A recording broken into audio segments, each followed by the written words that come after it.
হয়, আজি আমি অসম সংখ্যালঘু ছাত্ৰ ইউনিয়ন চমুকৈ আমচুৰ বিশ্বনাথ জিলা সমিতিৰ অন্তৰ্গত দক্ষিণ চুটিয়া আঞ্চলিক সমিতিৰ উদ্যোগত আজি আমি ইয়াত এক সমূহীয়া ইফতাৰী আয়োজন অনুষ্ঠিত কৰা হৈছে। ইফতাৰী অনুষ্ঠান আপোনালোকে জানে যে আমি অসম সংখ্যালঘু ছাত্ৰ ইউনিয়ন আমচুৱে প্ৰত্যেক বছৰে সমগ্ৰ অসমতে বিভিন্ন জিলা সমিতি আঞ্চলিক সমিতিৰ উদ্যোগত আমি প্ৰতি বছৰে অসমৰ বিভিন্ন জাতি জনগোষ্ঠী ভাষা ভাষী আৰু ধৰ্মাৱলম্বী লোকক একত্ৰিত কৰি আমি ইফতাৰী অনুষ্ঠান আয়োজন কৰি আহিছো। এইবুলিও আমি ইয়াতে ইফতাৰী অনুষ্ঠান আয়োজন কৰিছো। আজি বিভিন্ন জাতি জনগোষ্ঠী ভাষা ভাষী ধৰ্মাৱলম্বী লোকসকল আহি ইয়াত আমাৰ একত্ৰিত হৈছে। আমি সকলোৱে মিলি আমি একেলগে ইফতাৰ কৰিম আজি। আৰু আমি সমগ্ৰ অসমত এটা সম্প্ৰীতিৰ বাৰ্তা দিব বিচাৰিছো যে অসমখনত বৰ্তমান একাংশ ৰাজনীতিবিদে অসমৰ মাননীয় মুখ্যমন্ত্ৰী হিমন্ত বিশ্ব শৰ্মাৰ মুখতে বিভিন্ন সময়ত দেখা পাওঁ সাম্প্ৰদায়িকতাৰ কথা, জাতিভেদৰ ভাগ বিভাজনৰ কথা।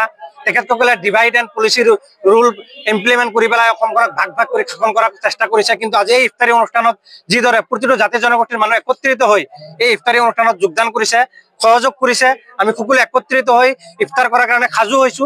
এটা কথা ইয়াৰ পৰা প্ৰমাণ হৈছে যে অসমত সাম্প্ৰদায়িকতাৰ কোনো স্থান নাই, অসমত ভেদাভেদৰ কোনো স্থান নাই, অসমত জাতিভেদৰ কোনো স্থান নাই।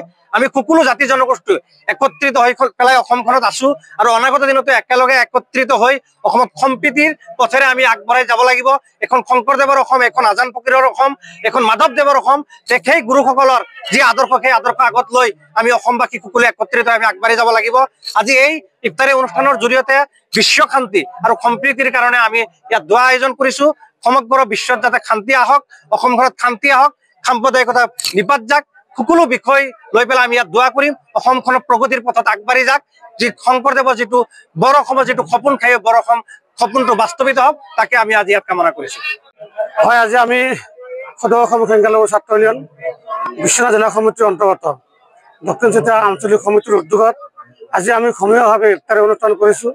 আৰু উক্ত ইফতাৰী অনুষ্ঠানত আমি সকলো জাতি জনগোষ্ঠী, বিভিন্ন দল সংগঠন, সাংবাদিক বন্ধুসকল সকলোৱেই আহি আজি এই ইফতাৰী অনুষ্ঠানত উপস্থিত হোৱাৰ কাৰণে আমি বিশ্বনাথ জিলা সমিতিৰ তৰফৰ পৰা ধন্যবাদ আৰু কৃতজ্ঞতা জ্ঞাপন কৰিছো।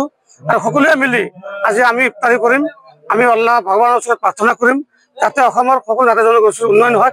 আমি সকলো উন্নয়নকে আমি চিন্তা কৰিম আৰু সকলোৱে ভাতৃত্ববোধেৰে জীয়াই থকাৰ কাৰণে আমি সকলোৱে চেষ্টা কৰিম বুলি আশা ৰাখিলো। এই অনুষ্ঠানত উপস্থিত আছে আমাৰ আমচুৰ কেন্দ্ৰীয় সমিতিৰ সাধাৰণ সম্পাদক কুদ্দুছ আলী চৰকাৰ। আমি বিভিন্ন দল সংগঠনৰ সন্মানীয় বিষয়সকলকো আমন্ত্ৰণ কৰিছো আৰু আমাৰ সাংবাদিক বন্ধুসকলকো আমন্ত্ৰণ কৰিছো। আমি আৰক্ষী প্ৰশাসনকো আমন্ত্ৰণ কৰিছো। এই অঞ্চলৰ বিভিন্ন জ্যেষ্ঠ ব্যক্তিসকলো আছে, বিভিন্ন অনুষ্ঠান প্ৰতিষ্ঠান অংশীদাৰ সকলো ইয়াত আছে। গতিকে আমি সকলোৱে ধন্যবাদ আৰু কৃতজ্ঞতা জ্ঞাপন কৰিছো। এইসকলক আমি সকলোৰে সুস্বাস্থ্য আৰু দীৰ্ঘায়ু কামনা কৰিছো।